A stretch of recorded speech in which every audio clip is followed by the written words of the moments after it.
చాలా గొప్ప రాష్ట్రం అది. వెస్ట్ బెంగాల్ కేవలం దేశ మన దేశ ఒక జాతీయ రాష్ట్రాన్ని ఒక కామెడీ పీస్ లాగా మార్చింది మమతా కాదు బెనర్జీ. సార్, అదొక్కటే కాదు, ఇంకా వేరే కోణంలో చెప్తాను నేను. దేశంలోనే అత్యధిక రైస్ పండించే రాష్ట్రం బెంగాల్ వెరీ ట్రూ. గతంలో. ఇప్పుడు మన తెలంగాణ, పంజాబ్ తెలంగాణలో వచ్చినాయి, కానీ గతంలో అత్యధిక బియ్యం పండించే రాష్ట్రం బెంగాల్. అట్లాగే కల్చర్ వైజ్ గా చూసినా కానివ్వండి, అక్కడ ఇండస్ట్రీలు, మీకు చిన్న నట్టు కావాలన్నా బోల్ట్ కావాలన్నా బెంగాల్లో తయారవుతుంది. హౌరాలో మీకు అనేక చిన్న చిన్న ఇండస్ట్రీస్ ఉంటాయి. అనేక ఇండస్ట్రియలైజేషన్ జరగాల్సిన అవసరం ఉంది.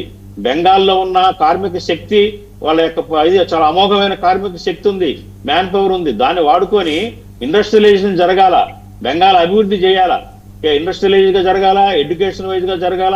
ఎడ్యుకేషన్ వైజ్ గా చాలా వెనకబాటులో ఉంది బెంగాల్. సో ఇవన్నీ చాలా పనులు ఉన్నాయి. బెంగాల్ ఒక గొప్ప రాష్ట్రంగా తీర్చిదిద్దాల్సిన ఆవశ్యకత ఉంది. గొప్ప గొప్ప ఇన్స్టిట్యూషన్స్, ఐఐటి ఖరగ్పూర్ అండ్ చాలా గొప్ప ఇన్స్టిట్యూషన్స్ ఉన్నాయి సార్, ఉన్నాయి ఇన్స్టిట్యూషన్స్ ఉన్నాయి. నేను చెప్పేది జనంలో మన వాళ్ళు చదువుతున్నారు ఐఐటి ఖరగ్పూర్ లో. అక్కడ నేను మాట్లాడుతుంది బెంగాలీ ప్రజలు ఇంకా ఫార్ బిహైండ్ ఉన్నారు ఎడ్యుకేషన్ గా, టెక్నికల్ గా కానీ.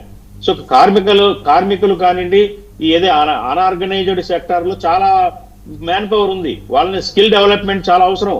స్కిల్ డెవలప్మెంట్ చేయాల్సిన అవసరం ఉంది బెంగాల్ ఈ కార్మిక వర్గంలో. ఇండస్ట్రీస్ రావాలి.